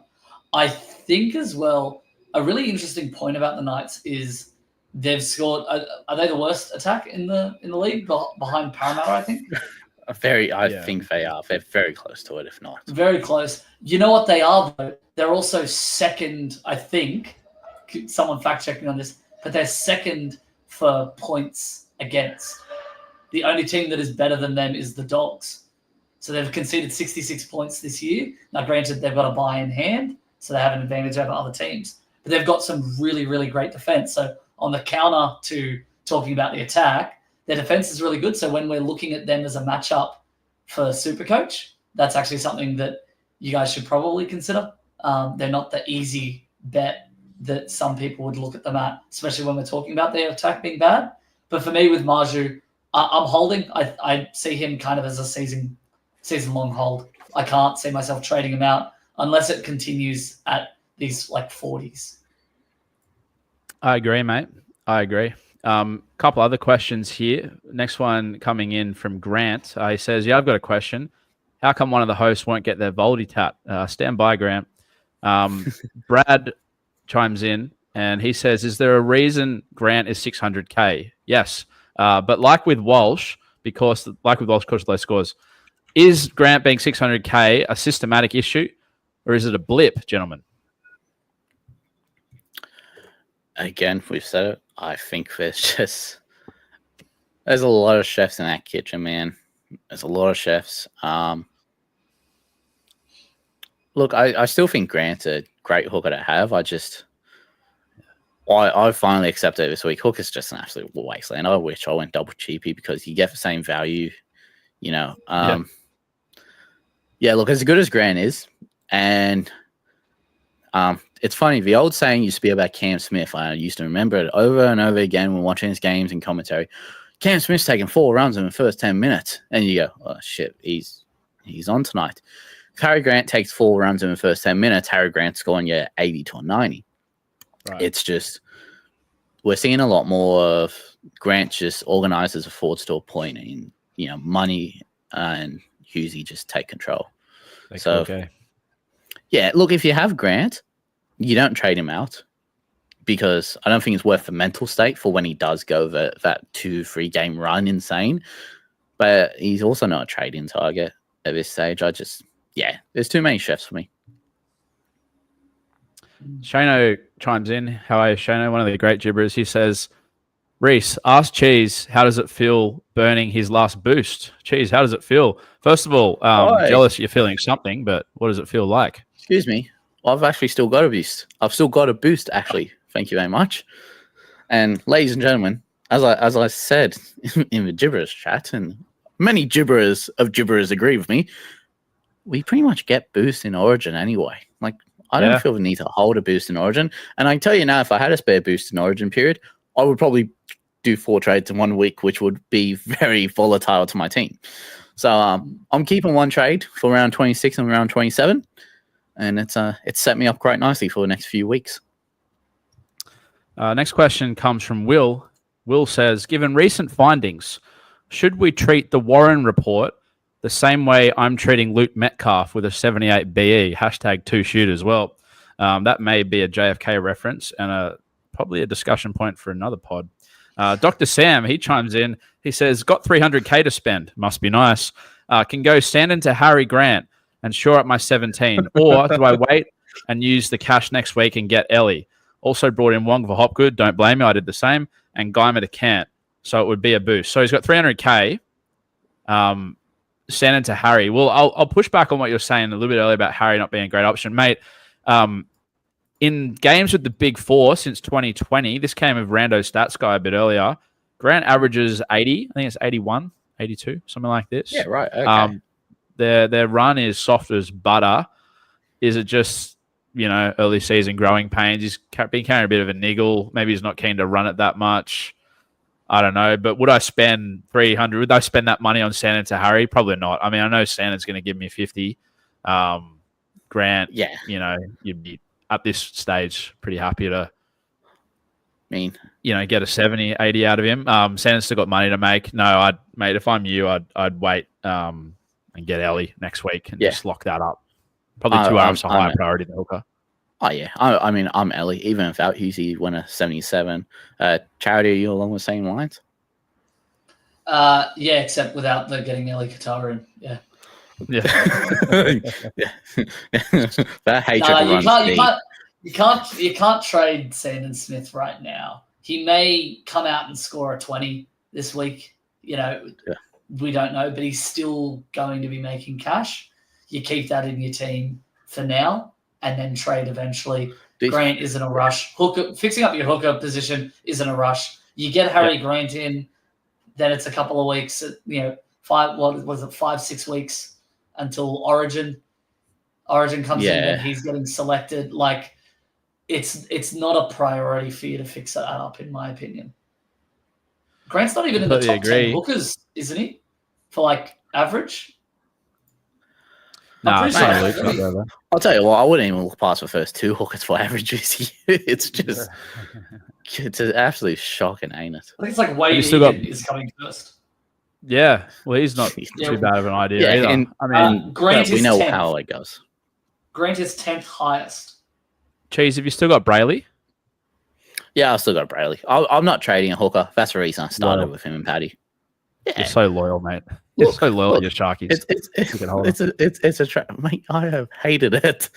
He looked good for the first 2 rounds, and he's looked absolutely horrible. No, I like the look, Blake again, Borelli one. Barely misses a game. You leave him in a position that doesn't have that much high upside. Just set and forget with that. It's kind of like a Reece Robson. That was the reason I chose Brayley. The best, ability in hooker for me this year was availability. So I don't waste a trade there. Yeah. A couple other questions to finish off here. This one comes from Brad. He says, thoughts on Ramian, Phil Sammy, and Brian Kelly, all around 500K. Worth getting on when we can.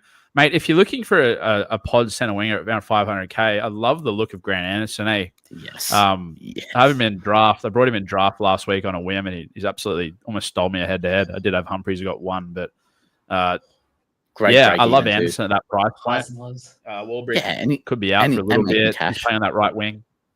I looked at Anderson this weekend, just went, I'll probably just go Herbie. But yeah, look, Anderson around 522, 63 and 57 next 2 weeks. He's 650. Yeah, I really like Phil Sammy, though. Max Bryden's a massive Phil Sammy fan. He's always consistently good base, can score a try. Ramian, don't know what's happening to him this year. Boring, but he gets your points. Absolutely. Couple other ones. This one also comes from, this guy's name's Reese. Shout out to you, Reese Wesser. Is White okay to sell for Wong? Now, I've just got a couple of numbers here for you boys regarding CY Wong, if you want to hear them. Hit me. CY Wong has played in his career 6 games of 80 minutes in length. His scores in those games, you ready for it? Sit down. 54, 54, 58, 70, 104, 119. So in the 6 games he's played 80 minutes for his career, he averages 77. This year, he leads all 2RFs in base power with 69 per game. Nice. Gus Crichton second with 63. Hudson Young third with 60. The way I see CY Wong right now is very similar to Angus Crichton last year. In a sense, he started cheap as chips. Obviously, hindsight would have been great. We would have got on CY Wong and Angus Crichton from round 1 or whatever it was last year. Again, in our defense, aside from the myth who saw it, we didn't know what his role was going to be. But this year, I reckon, man, just given those clips we looked at, especially with that combination with Toya, you've then got Savala coming in. He's 22 years old. He's been brewing for a while. Roosters have already publicly written off this season, saying they're going to play the youngins. I'd love to get some confirmation if he's going to play 80 minutes. But if he does, I'll go out on a limb right now. I'll say he's a top 5 2RF by the time the year's done. That base power is already the best in the comp. It's got a lovely offload. And if we would just say, hey, ignore what's happening, ignore what his price point was. If there's a guy at the start of the year that's 500K that's got a base power game in the high 60s, you're doing that every day of the week, aren't you? Irrespective of who you're moving off. I think it's pretty close to a certainty. What do you reckon? Yeah, if I could go back and start with a player, it would be CY Wong. I mean, it's again, Roosters have had a write-off. They want to develop young guys. Wong's that perfect dude who needs as much minutes as possible. And I don't think it's more so because he needs it to get better. Obviously, he will get better. That's a with time thing. But the more minutes he plays, is the more brilliance we'll see with that play where he steps into a ball and he picks up little nuances from Savala, from Smith, from Teddy, which is what you want in a young guy. Look, honestly, if Thomas Kant was ruled out this week, I would go CY Wong straight away. I traded him in originally, but again, if I go Kant, I get 4 guns in the next 2 weeks. If I go Wong, I get 1. So it's one of those things, but it's a brilliant buy schedule. You get him in, I don't think he leaves your team, really. If he's playing about 80. Charity, if you had White to answer Reese's question, is it okay to sell him for CY Wong this week? Is it Wong or is it White? Is it White or Wong? Yeah. Yeah, It feels sideways to me. However, when we're looking at the stats, it's like, yeah, it makes sense that Wong is going to be one of the top performing. I've got Wong right now. I never had White, although I've been enviously watching the price rise, and every time I check break evens, I see him at the top and go, maybe I did miss that one. But yeah, no, I think it's good. The only thing that might be a little bit concerning is what happens when everyone comes back in, like when Brandon Smith comes back into the team. If he does come back into the team, that goes into the rotation. You've then got Connor Watson that either goes into 13 or Brandon Smith. You've then got Victor Radley as well back in the team. Does that affect Wong's minutes? That's the only uncertainty there. But other than that, I'm happy to hold him. Cheese, your discussion around if you bring in Wong, that means one less gun that you're bringing in. Based off those stats, Wong is a gun. Wong is in that gun conversation. So you're technically bringing in a gun. It just is, what's the longevity of keeping? I would try and find someone other than White to trade out right now for Wong. That was what I would do. Horsburgh. Yeah. Nah. It's such a spicy take. I love it. Yeah. So flaming hot. No, but I've got it's a funny. spicy take I can save for the end. I believe, Reese, I'm sure you saw, I believe it was Whisper in the preseason, posted up a side-by-side stat of Marzu and CT stats. Didn't tell anyone who was who. And you go, which one would you want for around the same price? All right. I tell you what, you would have went with CT now if you knew that, going in hindsight. If you replace Wong with Angus Crichton as the name, you're going Angus Crichton, aren't you, at that price? So take away the name, take away all that stuff. If you look purely at the stats, Wong's a terrific buy. Yeah, won't knock it. And then if we're, again, talking about that ownership percentage thing, I think he's around 8% of the top 10% of teams. Well, maybe it's gone up a little bit. And he's gone up how much has he gone up this week, actually? And again, the average is 77 his 80-minute games for his career. He's only played 6 of them, admittedly. But he's 22 years old. Gone up 2% so far this week. And 22 people traded out. Couple more, finish off. This one comes from Jake. How are you, Jakey? He says, I'm currently running with 3-gun halfbacks. Hughes, Hines, and you guessed it, Nathan Cleary. Let me know your opinion on this strategy. Due to the majority of people running 3 fullbacks as the more popular option. Wow. I absolutely love that. I'd love a piece of Hughes for this little run. He's at fuck all ownership as well. That stat when all the big 4 play together, Hughes was around that 77 average per game. Yeah, far out. What do you reckon of that, boys? Would you be pretty stoked if you had all 3 of them in? Yeah, you don't have to go for 3 fullbacks. We've seen fullbacks be up and down this year. We've seen Harles been up and down this year. But if you tell me you can have Hughes, Cleary, and Nico, it's pretty hard to pass up, in my opinion. Charity? I have actually been playing around this week with Reece Walsh to Cleary via Jules, but I just can't get rid of Reece Walsh. I brought him in spur of the moment thing for Turbo when Turbo was out, and it just hasn't played out how I wanted it to. I think he's going. I think he's hit his floor. He's gonna hopefully go up. I wouldn't put it past him the way he's been playing. Let's be real. Yeah, it's tough, but I'm contemplating that as an option and putting Cleary down in flex to then eventually move. I've got Sandon Smith in my halfback right now, so they'll eventually move it up and then have Hines and Cleary. Because right now I'm not liking it, but I think I'm going to have to sell Hines to get Cleary. I don't want to do it, but it makes the most sense for my team right now if I want Cleary in, because there's no other way. I've tried every way to get Cleary in without tearing apart my team, and I just don't like any of the options. So, I don't mind the 3-gun halfback. It's just the points haven't fully been the full ceiling game points haven't been there, and I'd rather leave my flex for those ceiling point types of players, like, Mr. 33K, Reese's favorite, Clint Gutherson, saving it for that, Well, I will say one thing on the half 3-gun halves. I've currently got Mr. Cleary, Nico, and Jaden Campbell.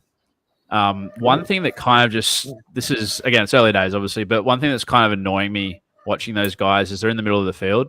Obviously, they touch it heaps. Probably Cleary doesn't. I mean, Nico doesn't touch it enough. But yeah, I'd probably just rather like 3 fullbacks, to be honest. Like, especially given that they get both sides of the ruck and they're just going to be in those SuperCoach scoring positions. I don't know, but I wouldn't fault either of them, to be honest. Like, No, you can't. I mean, kind of weird. Both you gents, have you looked at how many touches Cleary had last week? oh man, I'll have a stab. I reckon it was 88. 88, Charity. I didn't watch the game, so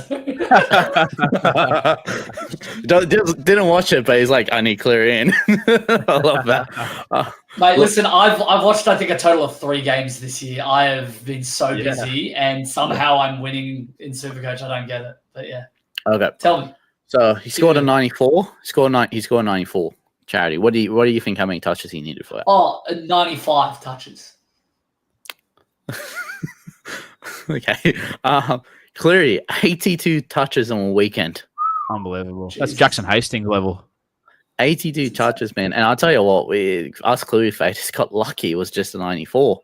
They ended up as a 72 pre-updates because, 82 touches, you'd think you would have gone 140 almost. Like, yeah, I can't fault you if you want Cleary in, and that's the only way. Yeah. Not at all. Final question, boys, comes from Dan. From the Gibberers, we can get to the hub if you want as well, Cheese. Sorry. Yes, sir. Dan says, Tamale to get 2 pies this weekend, or you think he just gets a hat trick? Mate, I reckon he gets 4. They're playing in Darwin, and it's going to be 40 degrees and about 99% humidity. The Darwin game. pasty Englishmen from Canberra are going to kneel over. I know Corey Horsburgh's head might explode in that humidity. Tamale. Oh, wait, he plays on the same team. Fuck. Ignore what I just said. Charity, take for Lewis. I want to check Darwin's weather this weekend because it's always a steaming game, isn't it? Mate, what a part of the world up there. Eh? I think incoming we have a Xavier Savage hat trick. Yeah, wouldn't put that past at all.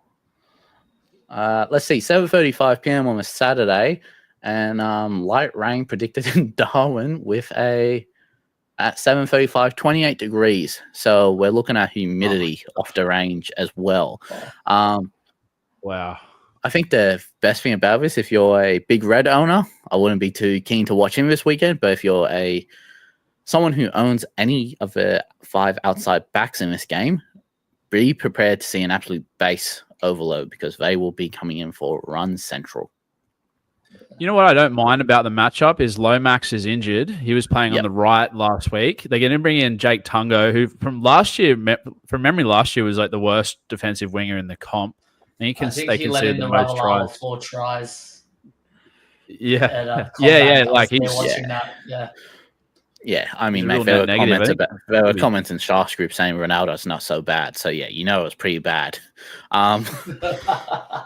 Yeah, look, Tamale, can we put him down for 4? And can we get a mark on sports bet, please, for 5? I'll happily jump on that for a 10. Wow. Michelle Pfeiffer. Turner. Yeah, but let's get into some hub questions and wrap this show up. Now, DB93, is Wong the white pick, or do you think you can't get Wong? Gents, if you can get Wong, get Wong?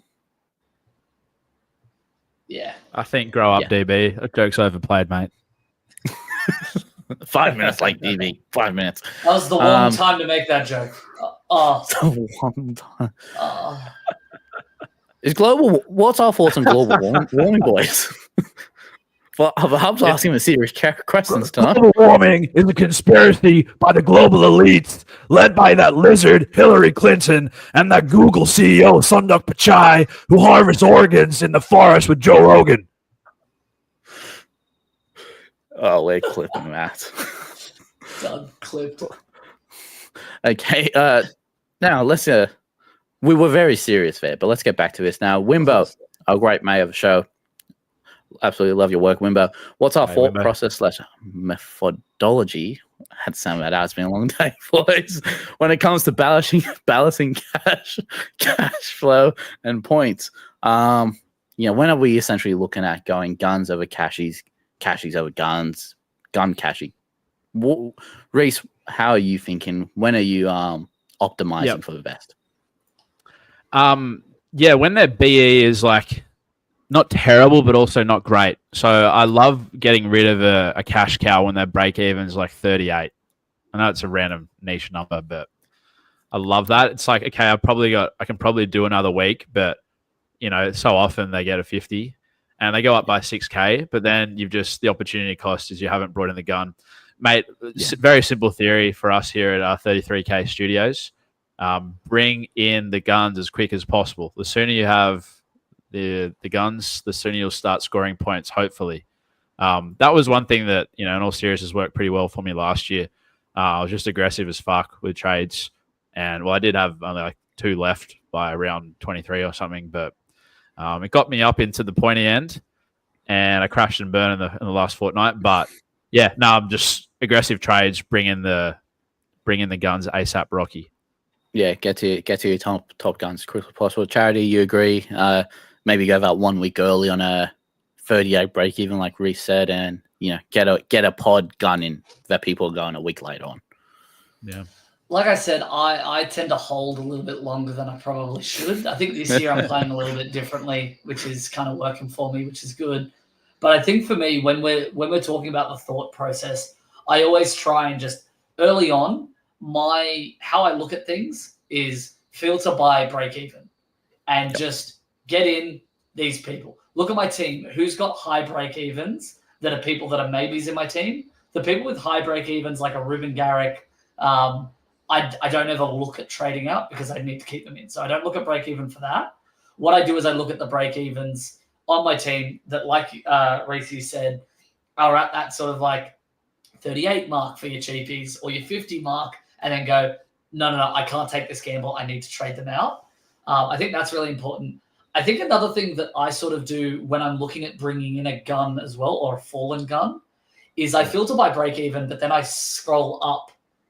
I flip it the other way and I go, who's got the highest break even that is someone that I really want to bring in? And I actually identified someone, and I've got this little. I sent it to Cheese, and Cheese is like, "That is definitely a hot take." Yeah, Cherry's like 180 break even. Yes.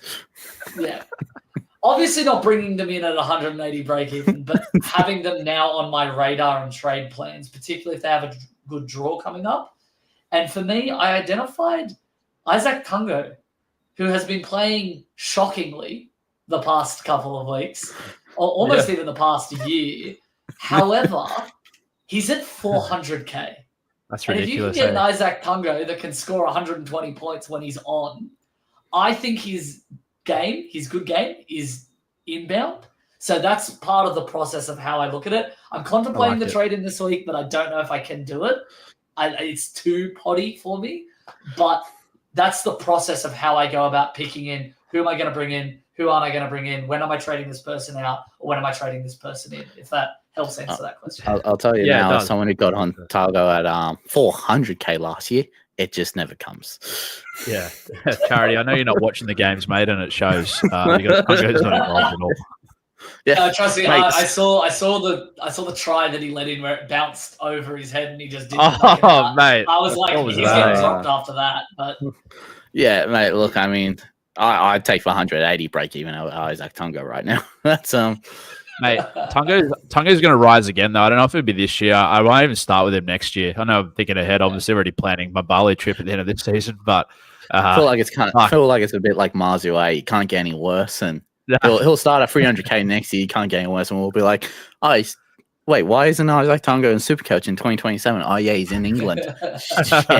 Yeah, he's man still. Hey, that new NRL deal, we might get Super League SuperCoach soon. Who knows?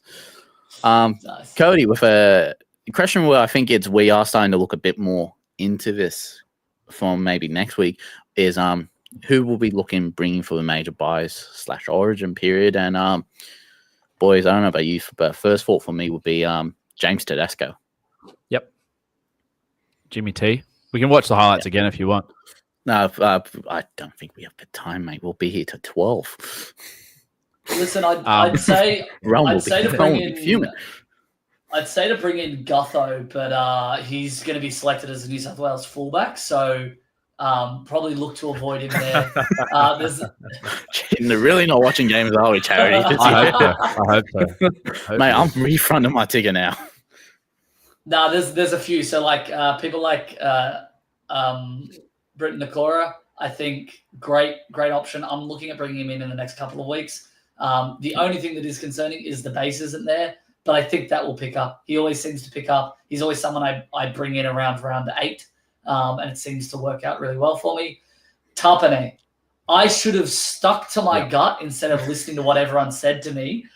I kept on asking, is it too late to bring in Haas or is he must have? And everyone's like, must have. And I was like, all right, I can't be left behind. I can't be the 1% of the. Bro asked himself his own question. He knew it was on the pod tonight, and he still asked a question. I had to jump in. Like I was wanting to go Tapane, and I didn't do it. And I should have trusted my gut. That's who I need to bring. I'm almost thinking of doing the Haas to Tapane this week, just out of spite, just to be like, my gut said to do this. Let's do it. Don't do it. I know. Don't do it. But it's like, I don't mind. No. Yeah, look, it's fair enough. But mate, when you told me in Holden that you were in the top 1%, and 99% of the 1% had Payne Haas, you kind of go, get Payne Haas, Charity. Just don't think for him. That's what put me in the 1%. Is not happening. Yeah. Score Be you, maybe. Be you. Yeah. Look, I think that's something SuperCoach Guns did put up, and I believe it's on the SC Hub socials as well, regarding the buys and who's playing what buy, how many people, so I think that's something we'll definitely touch on next week, as I think from round 7 is when you start moving the cheapie. You don't want to move guns who are playing in the buys. I think you want cheapies moving into guns on the buys and then move them out after, obviously. I'll tell you what I do focus on though with these major buys is not the major buy week. It's that week after where 3 teams are on the bye, and it's not your top 13 players. It's you need to make a full team with restings. I've looked at that and gone, how many players do I have in my team for those first 2 ones? And I'm pretty safe. So I'm like, good, I'm happy. But if I make changes and alterations to my team with those teams where the 3 teams are on the bye, I actually might screw myself over. So that's what I focus on these years now. Don't worry about those major buy rounds for me. Yeah. To answer Cody's question, just give my own 2 cents. Yeah, Teddy, number 1.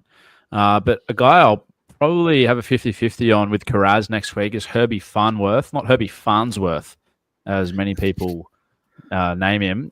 Herbie's base power this year so far is 64, only 1 try, 66 average.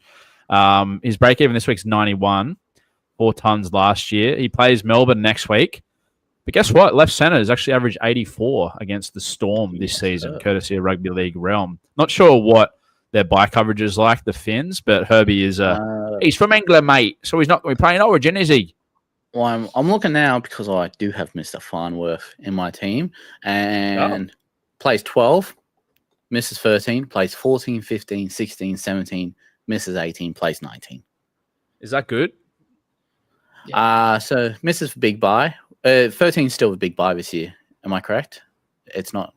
Yeah, so 13 is for big buy. Is it? Is it 12?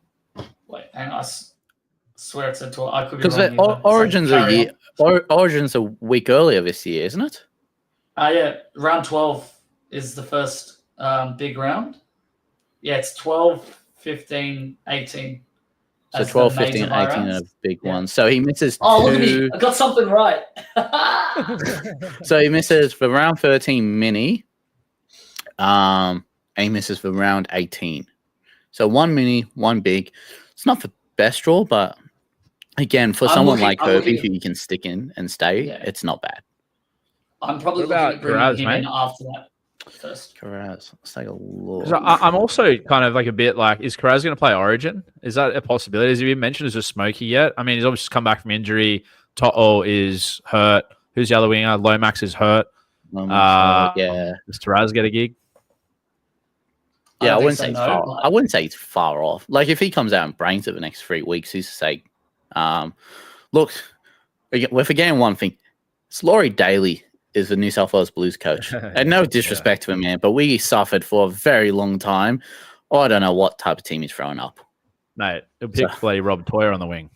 It wouldn't fucking surprise me. Shibasaki. But look, with Kiraz, sorry, plays 12, misses 13, plays 14, 15, 17, 18, 19. So he misses one game during that bye period if he's not in Origin. So that's better than Herbie's then, is what you're saying. That is better than Herbie's, but again, like you mentioned, Herbie will not play Origin. So there you go. Yeah. Look, I mean, I think they're both very big targets for next couple of weeks, especially for the Origin periods. Now, something on Carraz. This is a stat from last year. When he played on the left wing, he averaged 64. When he played on the right wing, he averaged 83.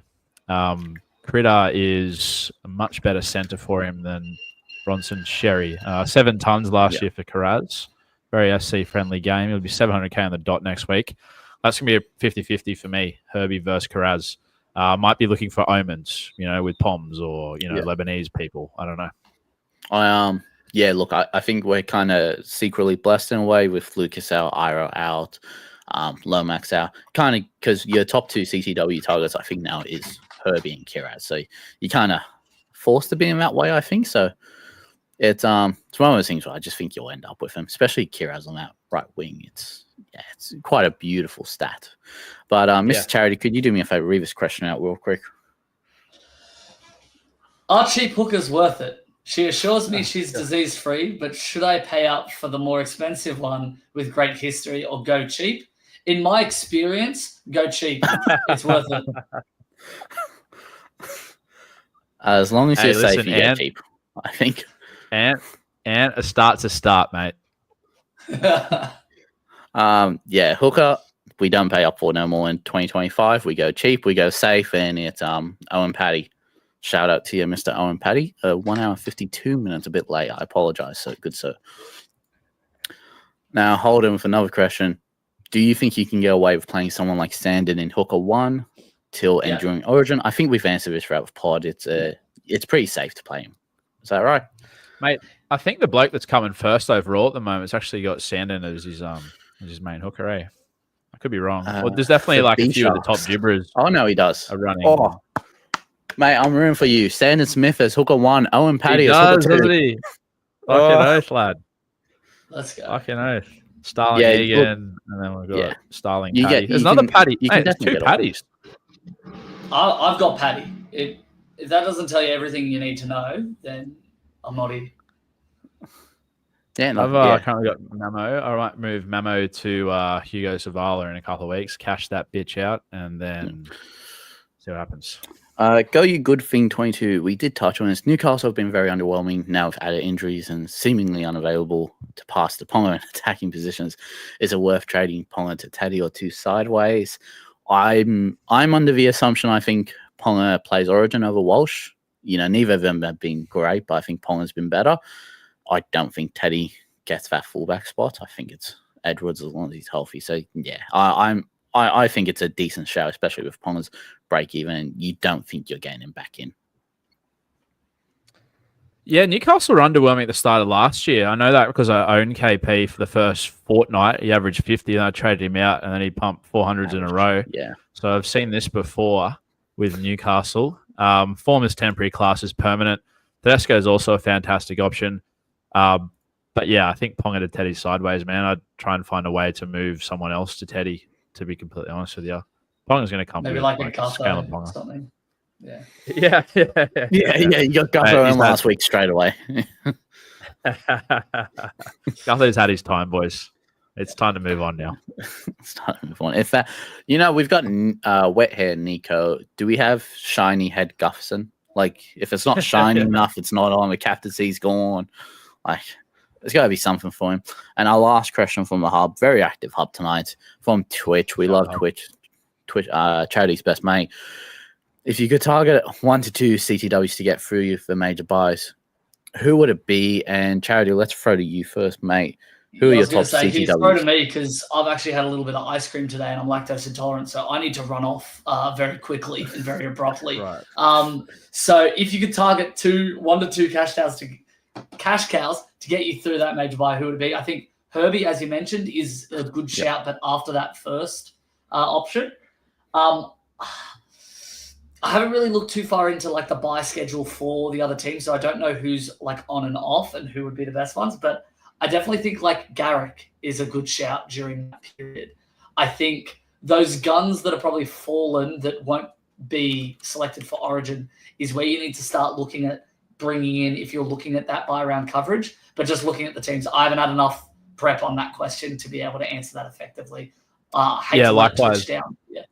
Not sure of the buy schedule, but I'd throw, obviously mentioned Herbie. I'll throw a couple of the rogue ones for you. Fletcher Sharp already spoken about. Dill Lucas is an absolute must as soon as he's back, in my humble opinion. But also don't mind a look at Billy Smith. I believe, I'm going to call this early, the most traded, the biggest trade next week will be Trapasaki to Billy Smith. Billy Smith, 50% of his career games are 50-plus points. It'll be 317K. Yeah, the Roosters play all those major buys, assuming he can, stay healthy, which is a big assumption, unfortunately. He's played 26 games since he debuted. Billy Smith. I love it. He's a great player. He's just running off Teddy, that big fend. He's wiry. He's tough as nails now. He's such a good player, dude. I love Billy Smith. He's so underrated, and it's because he's not available all the time. When he gets minutes, against Souths, 70-60s. Yeah, look, if you're not going Trapasaki to a gun next week, if you're not going up to Kiros or Farnworth, I think Billy Smith's a very nice trade target. Yeah, similar to the Arthurs, the Jenkins play of last week, I think, 2 weeks ago. Yeah, exactly. You can roll the cheapies through. It just, again, depends. I'm very keen to see what Billy Smith does this week. For me, it's Kiraz is number 1, and I think Dylan Lucas is number 2. I want those two during Actually, no, sorry, that's a lie. That is an absolute blind lie. It is Jacob Kiraz and James Tedesco. I've already locked it in. KP, Origin camp, straight to Tedesco for Origin. You reckon Walsh playing Origin? Mate, I don't know what Walsh is playing right now. I absolutely love watching him play. I love his confidence. I love the way he plays. He's such a wears his heart on his sleeve. But if he Charlie looks like he's been in what happened in the toilets, mate? Listen, I'll tell you that toilet was shot to shit like the Eels' edge defense. Look,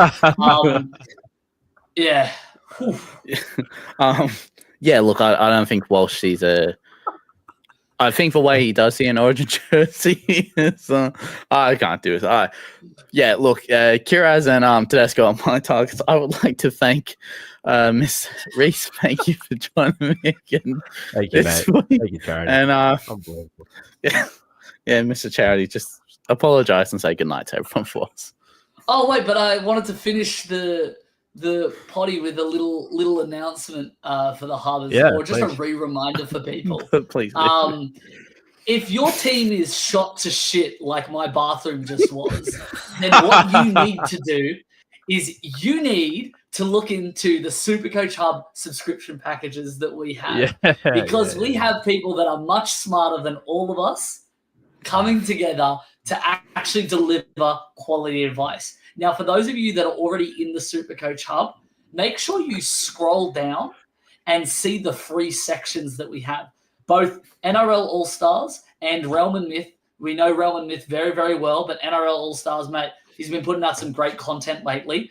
All of that is available in the free sections, but if you do want to subscribe, I'm going to repost something later tonight to let you know how you can subscribe. Ooh. It's $8 per month in order to subscribe, right?